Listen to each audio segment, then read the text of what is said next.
Bonjour. Vous êtes président de l'AFIC, l'Association française des investisseurs pour la croissance. C'est un organisme qui regroupe 300 sociétés de capital investissement. Quelles sont vos missions? Quel est le contenu de cette association? Le contenu de notre association est de faire connaître l'écosystème des actionnaires des entreprises non cotées. Alors, on travaille sur trois grandes catégories d'entreprises non cotées, les startups, les PME, les ETI. Et notre fonction est d'accompagner la transformation des startups en PME, des PME en ETI, de faire franchir tous les stades, le stade régional, le stade national, européen et international. On a une deuxième mission, c'est de travailler sur les bonnes pratiques.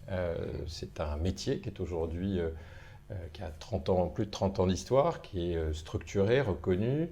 Et donc, nous diffusons des bonnes pratiques sur chacun de ces grands de marchés. Gouvernance, de tous les sujets de gestion. bonne gouvernance. On a un comité de déontologie. Enfin, c'est une profession, pas aussi réglementée que celle des experts comptables, mais c'est une profession qui est totalement encadrée. Toutes les sociétés de gestion qui gèrent des fonds de capital investissement sont régulées notamment par l'AMF. Ensuite, on a un rôle de représentativité vis-à-vis des pouvoirs publics.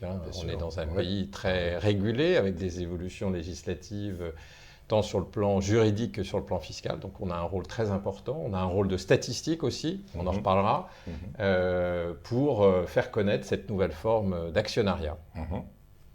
Très bien, merci. On constate actuellement un très fort taux d'investissement en Europe. On parle de 75 milliards, c'est un chiffre considérable. Pour la France, qu'est-ce qu'il en est? Alors, on est sur un momentum qui est en accélération, à la fois dans les ressources qui nous sont confiées. Il faut revenir aux deux grandes étapes, lever des capitaux auprès d'investisseurs institutionnels et privés, et puis investir dans les entreprises. La levée de capitaux, comme on l'appelle, elle est en forte accélération. Sur la simple année 2016, en France, il y a eu une croissance de 50% de ces capitaux. On est à 15 milliards sur la partie start-up, PME, ETI. Aux 15 milliards, on peut ajouter les 8 milliards qui ont été levés par tous les fonds d'infrastructure. Donc on a dépassé la barre des 20 milliards pour la première fois. Deuxième élément presque surprenant, 50% de cette ressource, des capitaux qui sont confiés à des opérateurs de capital investissement, proviennent de l'étranger. C'est-à-dire que nous arrivons à importer des capitaux de l'épargne européenne et internationale pour l'investir.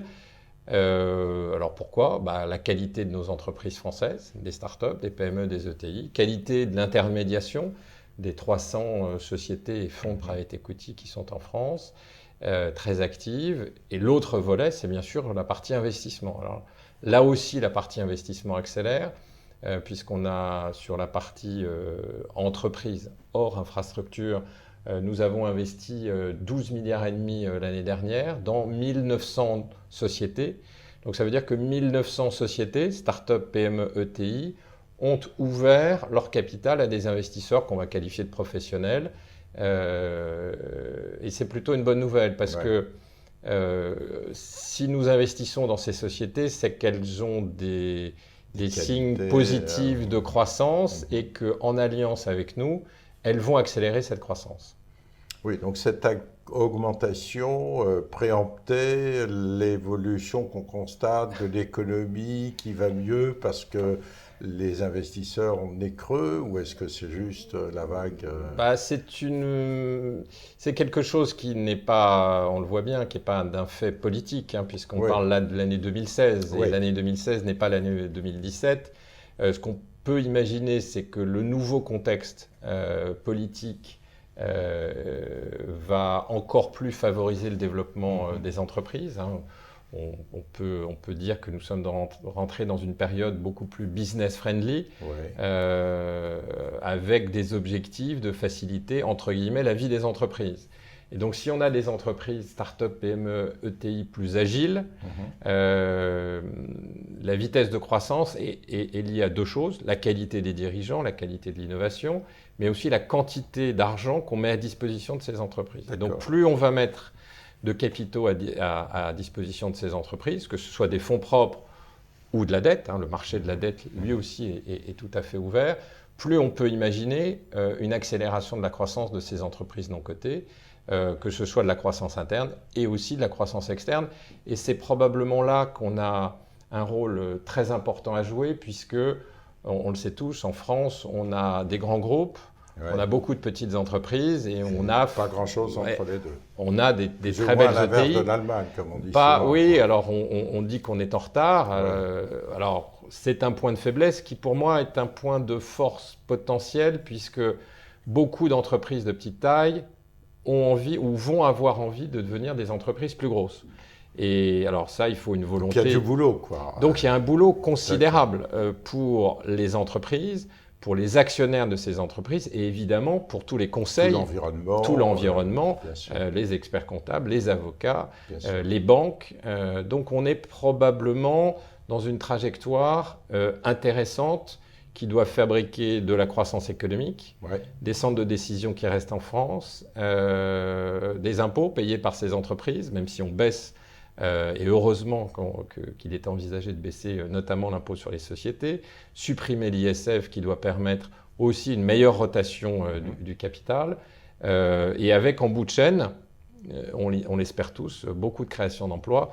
Ce sera le marqueur des 5 ans qui viennent. Va-t-on réussir, grâce à un monde économique plus dynamique, soutenu par toute forme de soutien, que ce soit un soutien financier, technique ou législative, est-ce qu'on va créer les fameux emplois qui remettraient la société dans son ensemble dans une direction beaucoup plus positive. Et créer un cercle vertueux en faveur de l'emploi. Exactement. Mais je suis frappé dans les chiffres que vous indiquez du fait que les investissements sont d'un niveau par rapport aux ressources relativement important, 12 milliards et les poussières par rapport aux chiffres. Vous mettez peu de temps à investir, il y a pas beaucoup de stocks financiers en attente. Alors on est dans les capitaux qui sont levés, c'est pas comme en bourse, ce sont des fonds fermés, à durée de vie de 10 ans, et qui ont des périodes d'investissement de 4 à 5 ans. Donc l'argent qui a été investi en 2016, c'est pour beaucoup de l'argent qui a été levé sur les 2 ou 3 années qui suivent. Donc la bonne nouvelle, c'est que, comme il faut que la quantité d'argent levé soit supérieure à la quantité d'argent investi pour préparer les étapes ultérieures. Je suis très confiant et la FIC pousse dans une direction qui est de dire, par rapport à 2015 où on était à 10 milliards, donc 10 milliards 2015 en ressources, 15 milliards en 2016, l'ambition qu'on a fixée avec le conseil d'administration de la FIC, c'est d'aller vers les 20 milliards. Pourquoi ce chiffre de 20 milliards ? Parce que c'était le chiffre de nos amis britanniques. Ah oui. Et que de temps en temps, et pas seulement au football, il est agréable d'avoir comme ambition de faire mieux que nos amis britanniques. Si vous y arrivez, c'est bravo, parce que c'est les rois de la finance quand même. Enfin, ils ont cette image en tout cas. Ils l'ont, mais comme sur beaucoup de sujets, je pense que reprendre confiance dans ce qui fait la richesse de la France, y compris dans la sphère financière, n'est pas une utopie. Paris Europlace se bat beaucoup sur ces sujets-là, sur les différents métiers financiers, et le capital investissement doit pouvoir aller chercher ses capitaux en important de l'argent de l'étranger pour investir dans des entreprises françaises, mais aussi en renforçant le lien avec l'épargne française, avec les institutionnels français. C'est un match qui est lancé depuis 20 ans, qui n'est pas complètement abouti, puisque on considère qu'à peu près 1% de l'argent institutionnel français est engagé dans le non-coté. Seulement 1%. Seulement 1%. Et ce n'est pas par manque de volonté. Ces institutionnels sont dans des niveaux de contraintes considérables qui les empêchent d'aller vers la classe d'actifs non cotés. L'ambition est de travailler ensemble pour desserrer cette contrainte et investir plus d'argent institutionnel, investir plus des fameux 1600 milliards d'assurance vie dans ce qui fait un peu la richesse de la France. Les entreprises d'un côté, elles sont très nombreuses. Bien sûr, en dehors de ce vœu, est-ce que vous avez 2 ou 3 autres idées, préconisations législatives ou autres pour faire avancer le On a fait, je vous le laisserai, on a fait, avant, en prévision des présidentielles, on a sorti en janvier 16 propositions pour faire du capital investissement français le numéro 1 en Europe. D'accord. Ça repose sur quatre grandes idées. La première, c'est l'orientation de l'épargne. Travailler sur cette orientation de l'épargne vers les entreprises. Assurance vie, par exemple. Assurance vie, argent privé. Il faut savoir que d'ores et déjà, l'argent privé représente la 3e source de capitaux. Les family office ont bien compris tout l'intérêt. Bien sûr. Un family office, par chance, il n'a pas Solvency 2 qui l'empêche. Il peut y aller. S'il est convaincu, il peut y aller. Et avoir 5-10% de son patrimoine engagé dans les entreprises non cotées avec de la diversification, ça laisse 90% sur des placements plus liquides. Donc, ce lien avec l'épargne, il y a vraiment un travail fondamental. Et croyez-moi, on a la capacité, puisqu'on a toutes ces entreprises, qu'on veut accompagner dans leur croissance. Ensuite, il y a plein d'éléments techniques pour favoriser les investissements dans les entreprises. Et là, il y a un peu de régulation, mais encore une fois, pas de niche fiscale nouvelle. On a des sujets à régler, mais grosso modo, on a besoin de favoriser le développement des entreprises. Et si elles se développent, elles consommeront plus de fonds propres et elles pourront prendre plus de risques, etc. Le partage de la valeur, pour nous, est très important. Partage de la valeur avec les salariés, retravailler tout ce qui est et ce qui avait été un peu mis à mal en fin de quinquennat précédent. Alors il y a l'épargne salariale, mais il y a les actions gratuites. Ça a l'air de bouger dans les journaux ce matin, c'était des articles là-dessus. Oui.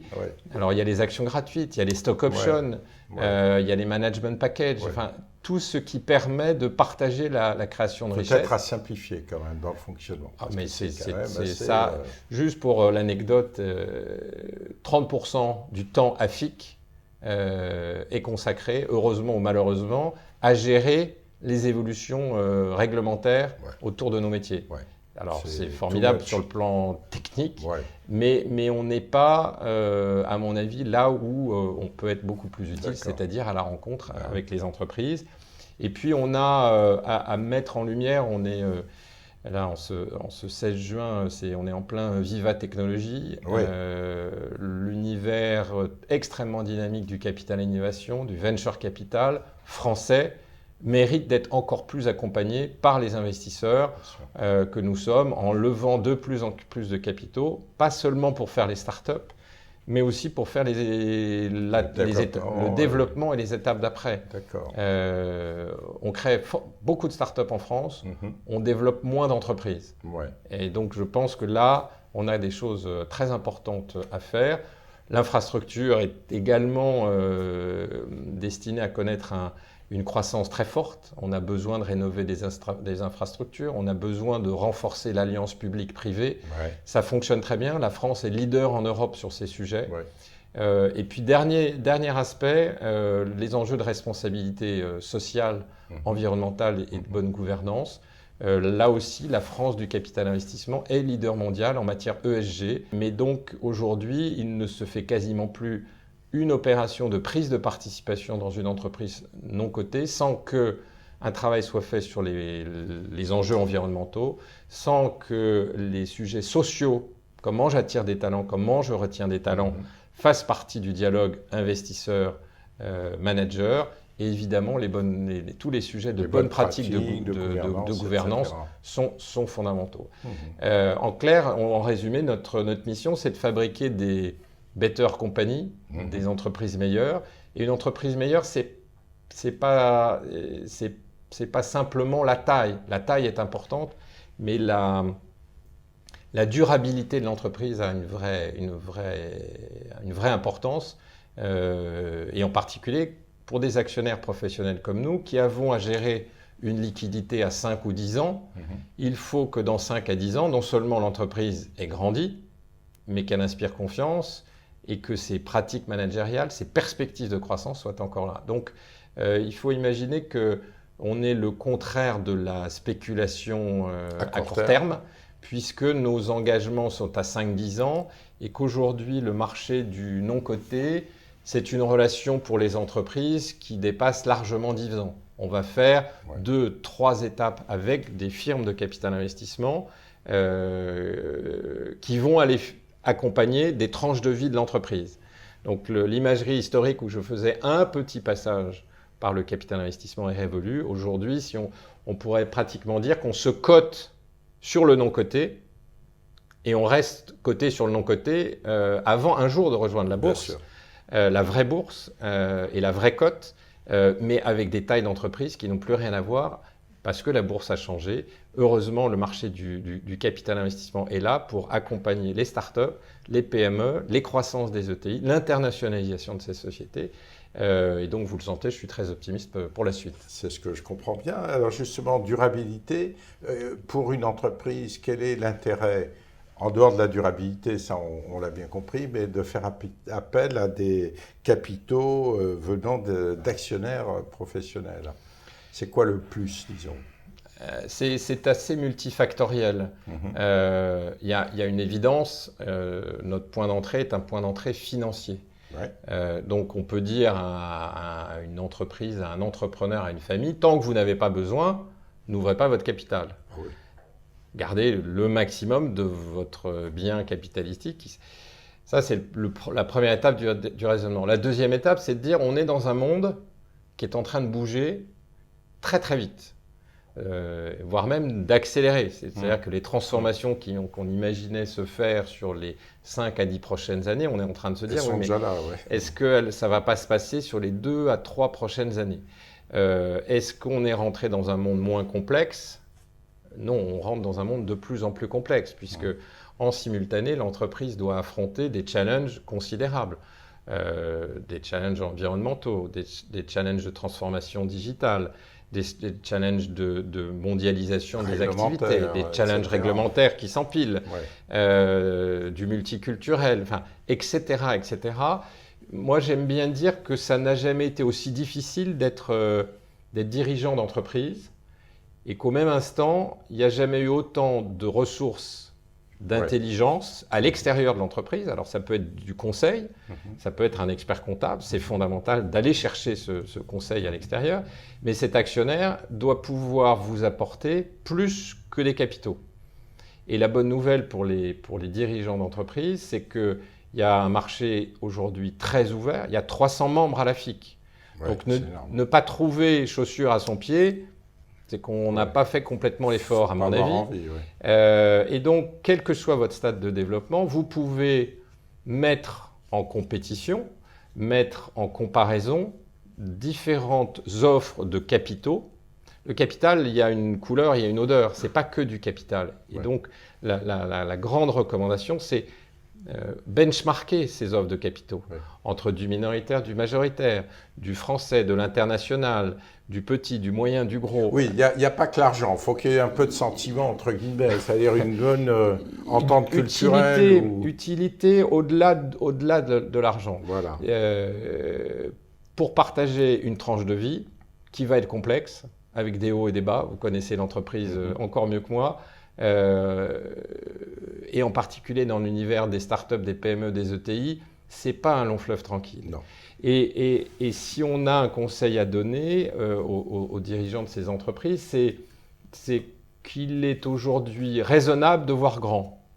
Là où historiquement on avait un peu tendance à se mettre au fond du fauteuil et de rester un peu sur place, aujourd'hui le monde bouge vite. Allez-y, sautez. Allez-y en alliance. Alors, si vous voulez le faire seul, faites-le seul. Et là, vous aidez à trouver des alliances. Et une autre question, est-ce que vous avez un rôle un peu de mariage, mais est-ce que, parce que j'imagine, la vie n'est pas un long fleuve tranquille, vous disiez, quand il y a des frottements plus ou moins sérieux, on vient vous voir, vous dire, écoutez, le fonds a fait ci, ou l'entrepreneur avait dit que, etc. Est-ce que vous avez un rôle à la FIC par rapport à ça? À la FIC. On a pour gérer les conflits, on a deux lieux de gestion. On a une commission de déontologie pour traiter les cas extrêmes. Qui recadre quand ça dérape. Non, mais quand c'est des problèmes de déontologie. Oui, et puis on a une commission de médiation pour gérer aussi des conflits. La vie est faite aussi de conflits. Qu'on va laisser dans un cadre plus commercial et pas un cadre déontologique. Historiquement, on avait dès qu'il y avait un conflit, il y avait un problème de déontologie. Non, il y a des conflits qui peuvent être d'abord des conflits commerciaux. Et donc, la très bonne nouvelle, c'est que la quantité de conflits est assez faible. Alors, la difficulté, c'est que quand il y a un conflit, on peut monter un peu l'histoire en épingle. Les journaux, les médias aiment bien raconter les trains qui n'arrivent pas à l'heure. Mais, si vous voulez, sur les 1900 sociétés dont on est devenu actionnaire l'an dernier, si on a géré 3 ou 4 problèmes, c'est faible. Et sachant qu'on parle d'un stock, il y a près de 8000 entreprises qui sont soutenues. C'est vraiment marginal. Donc, c'est normal qu'il y ait des conflits. Bien sûr. Il y a des chefs d'entreprise qui vont avoir des mauvais comportements et potentiellement des investisseurs qui auraient aussi des mauvais comportements. Hein. C'est des organisations humaines. Aujourd'hui, on est dans quelque chose qui est beaucoup plus explicite, beaucoup plus éduqué. Les chefs d'entreprise ne sont plus des brebis des artisans qui comprendraient pas ce qui est en train de se passer. Ils sont pas de leur grotte, ils sont ils sont éduqués, conseillés. Et de plus en plus, les fonds et les sociétés d'investissement jouent en facteur de différenciation sur la transparence. D'être extrêmement carré, mais d'être aussi extrêmement transparent. Vous voyez apparaître de plus en plus de rapports annuels d'activité pour bien montrer que notre activité, ce n'est pas des petites officines, mais des vraies entreprises d'investissement qui sont là depuis 5 ans, 10 ans, 20 ans, 30 ans, 40 ans pour certaines, et que tous les ans, elles accompagnent, elles sont fières de leur relation, elles mettent en ligne les relations qu'elles ont avec les entreprises, aux chefs d'entreprise de vérifier la véracité de tout ça. On est dans un monde très ouvert et la transparence et les bons comportements, au-delà de tout ce qu'on a évoqué, du soutien, de la capacité de réinvestissement, de l'engagement dans la durée, c'est des choses qui doivent permettre aux dirigeants d'entreprise que vous conseillez tous les jours de faire des choix éclairés. On peut faire des choix éclairés. Une dernière question très courte. La disparition annoncée de l'ISF et sa, entre guillemets, transformation ou réduction en IFI, autrement dit, on n'imposerait sur les fortunes que sur une assiette d'immobilier. Est-ce que, puisque le point de vue serait que ça permettrait aux Français d'investir plus dans les entreprises, dans la bourse, etc. Est-ce que vous spéculez que ça va augmenter vos ressources ou pas? Alors, je ne spécule pas. Intellectuellement. On a fait cette recommandation aussi dans les recommandations préélectorales. Moi, je travaille dans 2 dimensions. La première, c'est la décongélation du capital industriel. Aujourd'hui, il y a toute une partie du capital qu'on va qualifier d'industriel dans les entreprises qui est congelée en outils de travail. C'est-à-dire que vous n'ouvrez pas votre capital parce que vous ne voulez pas être dilué, parce que sinon vous perdez là, ça va disparaître si on passe à l'IFI. Et donc on va ouvrir plus. Donc on peut accueillir plus de capitaux sans avoir cette problématique ISF.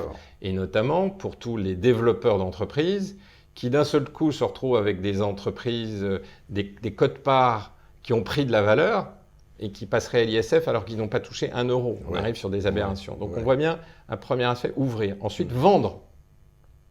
Vous connaissez comme moi des dizaines et des centaines d'entreprises qui ne se vendent pas parce que le cash est protégé par l'outil de travail et vous basculez en cash. Et à part aller vivre en Belgique, et si votre compagne a envie d'aller vivre en Belgique, c'est formidable. Mais si vous voulez juste rester en France, et donc en fait vous ne vendez pas votre société, et donc vous ne permettez pas la consolidation. C'est pour moi une des explications de la structure française avec beaucoup de petites entreprises. Ça va fluidifier, d'après vous. Je pense que ça doit permettre de fluidifier. Et puis le troisième bénéfice, j'ai vendu ma société, j'ai développé et j'ai vendu. je ne vais pas acheter que des œuvres d'art. Que des studios. Ou que de l'immobilier. Je vais remettre une partie de mes gains et de mon patrimoine dans le circuit économique. D'accord. Et donc, je vais le réinvestir. Alors aujourd'hui, il serait bon d'investir que dans des startups. Oui, mais pas que. On a le droit de pouvoir réinvestir dans l'économie réelle, des startups, des PME, des ETI.